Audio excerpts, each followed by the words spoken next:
This should be much better. Hello and welcome to how to grow and make money on YouTube.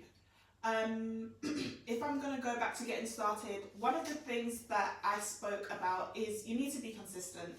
Absolutely everybody says that, and I know it's super annoying to hear, but as someone who wasn't consistent, it's not the way to go. Consistency really is the genesis of growing and making money on YouTube.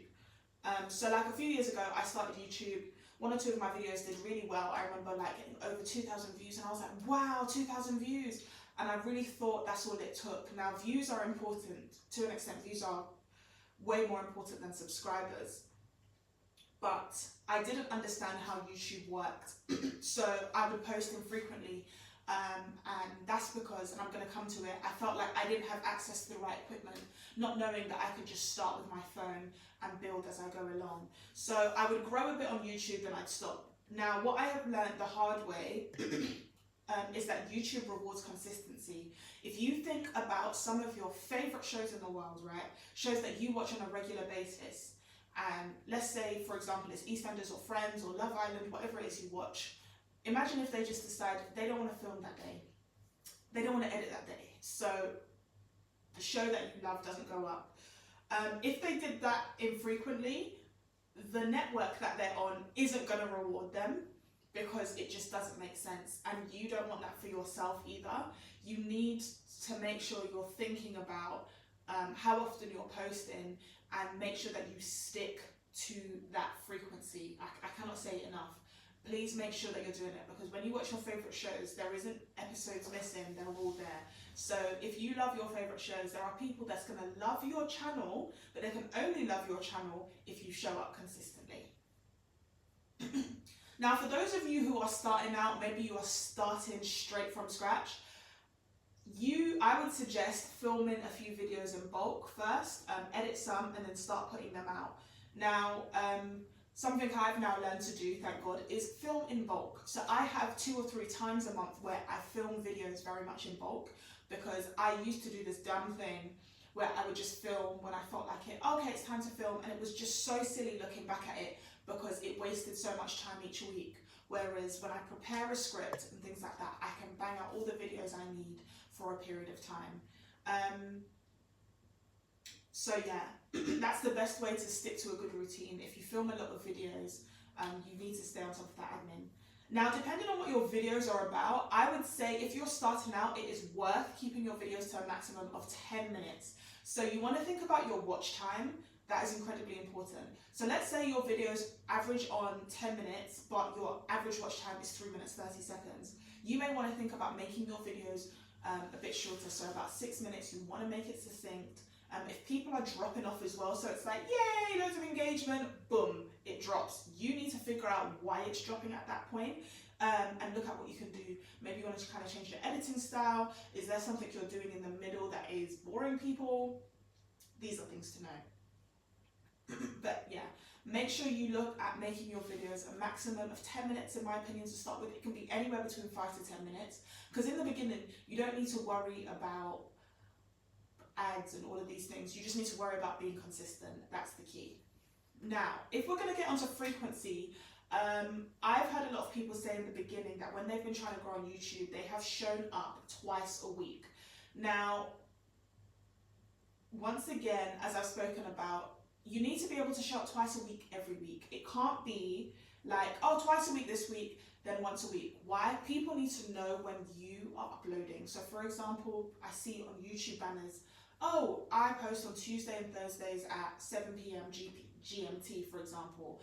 You need to make it very clear how often you're posting and stick to that schedule. Maybe when you experience the growth that you want to get to, you can move to posting less, whatever that is. Like I see YouTubers now who have 1 million subscribers who essentially, sometimes I see they post when they want to. I'd say based on where they are, they can potentially afford to take some breaks. The AdSense is coming in, the sponsorships are coming in, they're good. When you are trying to grow to a certain number, I would suggest you just be consistent. Now, I do twice a week, but I understand everybody's schedule is different. I make a lot of time for things like this. But don't feel away if it's once a week you can do. Just make sure whatever you choose, you're frequent with it. But quantity is very important over quality in the beginning. So what you want to do is build up a catalogue. Tips and tricks. Ooh, let me talk about this. Tips and tricks, let me start with this. SEO titles. Now, I have learned that, personally speaking, I like to have a number, whether it's in my thumbnail or in my title, or sometimes both. Now, that's really important as well because it just helps quantify things. My SEO titles, so SEO search engine optimization, I make sure that it makes sense for me. So it's like 8 ways you can make money on social media, for example. That's something I can do. Yeah, you just want to make sure that it makes sense and is catchy. Like I did one the other day about, I think 3 business ideas no one's talking about anymore.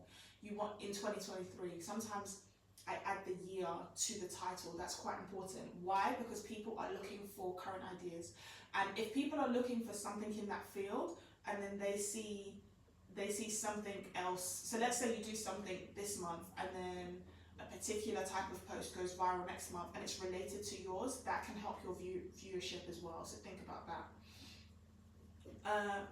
No intros. Oh my gosh, this is key. When you are starting on YouTube, it's easy to think you need to do what people were doing 5 years ago, which is, hi, I'm Bolasol, I'm a finance coach, welcome to my channel, this channel's about this. No. In 2023, people are trying to get to the information, get to the bag, whatever it is, straight away. What I tend to do is I start with a hook. So I might say something like, oh, 116 billion has been made through advertising in 2021. Let me tell you 8 ways you can make money on social media. I'm Bolasol, I'm a finance coach. My intro was incredibly short and I have learned, don't be doing things in the old school style that everybody was doing things in. It doesn't work that way. These days it's like people seem to have less time and they just want to get straight to the information. So you too, get straight into the information with them.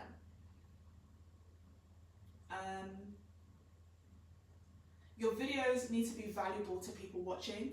So what information are you giving them? Are you giving them something they can learn from? Are you talking to them about your life? One thing I have heard very recently, and I've seen it a lot, is that it's really hard to grow from things like vlogs. People these days are looking for value, for information. So you need to think about what type of content you're putting out and if it works. Now, over time, what you will get as well on your channel is analytics. Use those analytics. You need to see what time your viewers are on, for example. So the reason I chose this time is because a lot of my viewers are on a Monday. You need to see like the best times to post, and you also need to see what other content that your audience is searching for. That way, maybe you can make videos around that. I've heard a lot about people niching down and stuff. I don't necessarily think that you need to niche down. I just think it's about building what works for you. And if you find something that you're passionate about talking about, go ahead and talk about it. If you find certain things that are doing really well in terms of good views and stuff, see if you can find other topics around it. So for example, I spoke about ChatGPT a couple weeks ago and how you can make money off of it. If that because that continued to do well, I may look at, I don't know, 10 ways you can make money from ChatGPT, for example, and that's another topic, because that's doing really well at the moment. You can do the same with your content. If something does really, really well, you can make new topics around that like trending topic within your channel.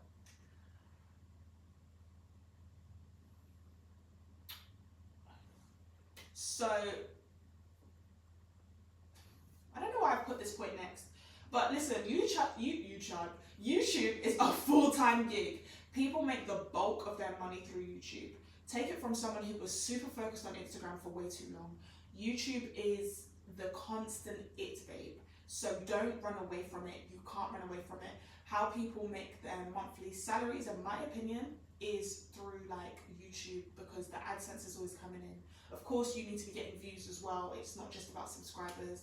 But in my opinion, YouTube is the constant it, babe, and all the other social media apps, Instagram, TikTok, and all of the rest fall underneath it.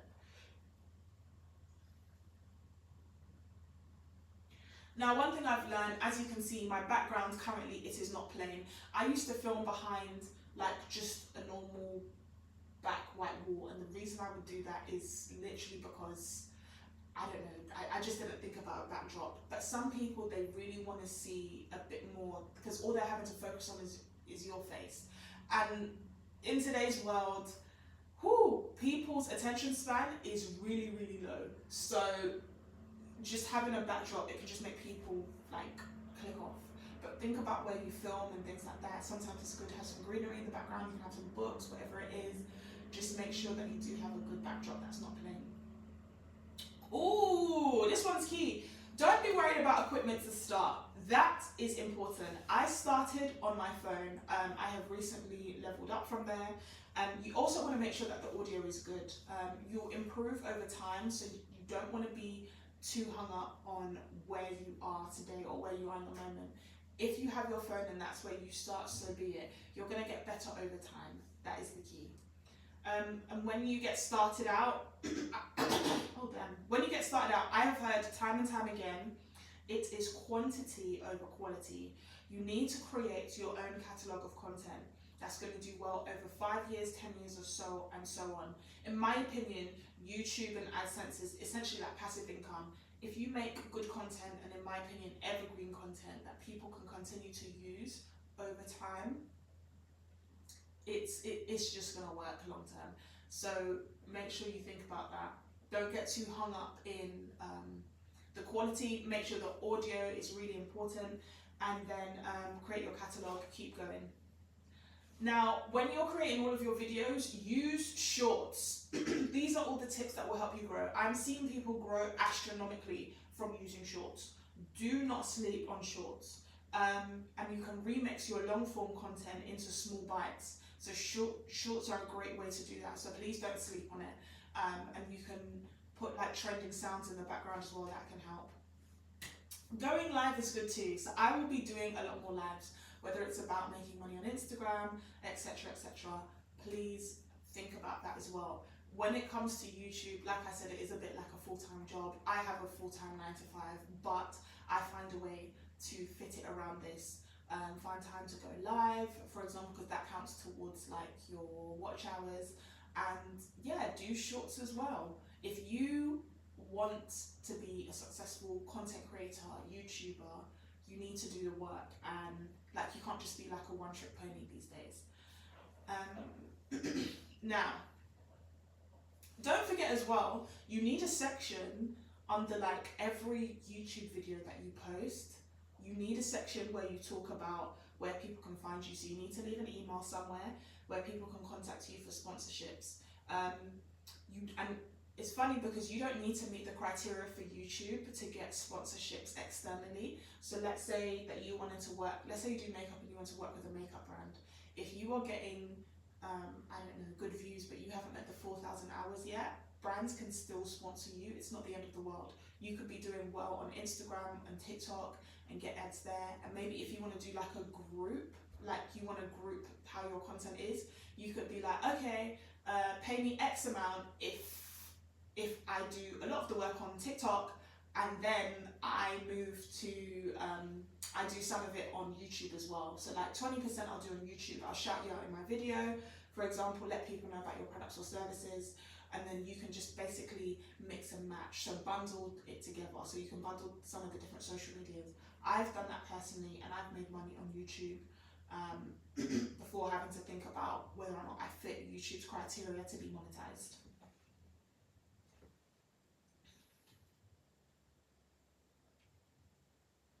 PS, you don't need to wait to go to companies that you want to work with. I mean, you don't want to wait till they come to you. You can go to the companies, get a media kit together. If you do not know what a media kit is, go on Canva and you'll see media kits there. So you don't need to wait. Go to agencies, go to companies, let them know what you like about what they do, let them know what you do, and make it like maybe 1-pager, 2-pager, and maybe you can work with them. Don't wait till you get to a certain level before like you start negotiating.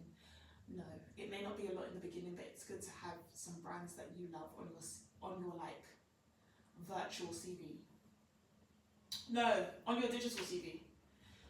Now, of course, types of ways to make money. So it could be like middle of video. So I see Skillshare seems to have a different type of bag with YouTube. I see so many people being like they are sponsored by Skillshare. So and I see that they do those ads in the middle of a video, for example. You could do that as well. So that's one way that you can make money. And like I said, that isn't dependent on like YouTube's eligibility criteria. So that's something to think about.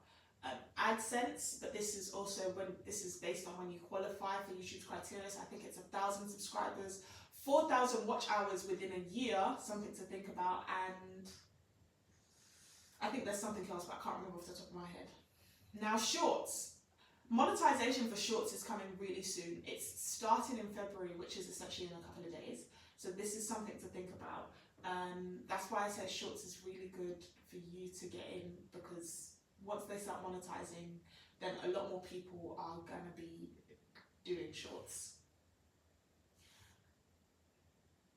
Now, YouTube, in my opinion, is like one of the best forms of passive income. When people talk about passive income, like I'm now looking at this like, no, this is a great form of passive income, because if you're putting out a valuable video today, if someone still watches it in 5 years, you can still make money off of that. That to me is amazing, because you don't have to keep recreating the video. It's like when people do online courses once. It's the same vibe, but with YouTube. A video done in 2023 can still matter in 2030. And last but not least, please do not sleep on using YouTube to make money. I do not think, and Gary Vee has said this, I don't know if everyone has heard of Gary Vee, but I hope you have.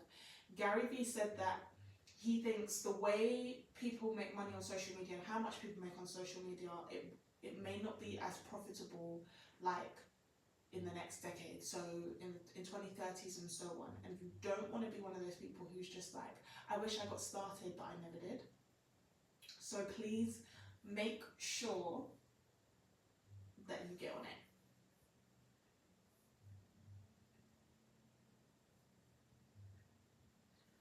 Now let's see if I have any questions. A question I get frequently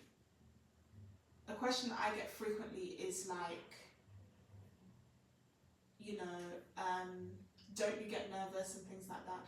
So yeah, at first, but one of the things I was doing is I was having to continue to get comfortable because I kept stopping and starting, and that's why it's important to be consistent. But now that I do YouTube frequently, it's fine. I always feel ready for the camera. When I do like paid partnerships and stuff, I don't feel shy in front of the camera. It's a great way to work on your confidence. It's a great way to work on your public speaking. And yeah, I don't worry about that. Also, I don't worry about like family and friends. Like when I was younger, let me speak for myself. When I was younger, excuse me, there was like this feeling of like, oh no, everyone's gonna see me. Everyone has their own lives. Let's start there. Everybody has their own lives, so they're not watching you the whole day. So I wouldn't worry about that. And it's not just about your friends or your family and your loved ones. It's about people who need you. You need to think that you are putting out a service, and your audience will find you. So I wouldn't worry about that. Now, if there are no more questions, please don't forget to give this a thumbs up. I said that right at the end, but I shouldn't have. I should have said it in the middle. Don't forget to give this a thumbs up and subscribe. I am coming off now, but I really hope you've enjoyed this video. I've very much enjoyed giving tips. I'm pretty sure with lives you can leave a comment after. I'm not sure. I hope so. And yes, I may do another live really soon. So if you want to see more content like this, maybe about different social media platforms and making money on there, let me know by giving this a like, and I will put out more content. Alright, hope you've all enjoyed. I will turn off the live now. Take care.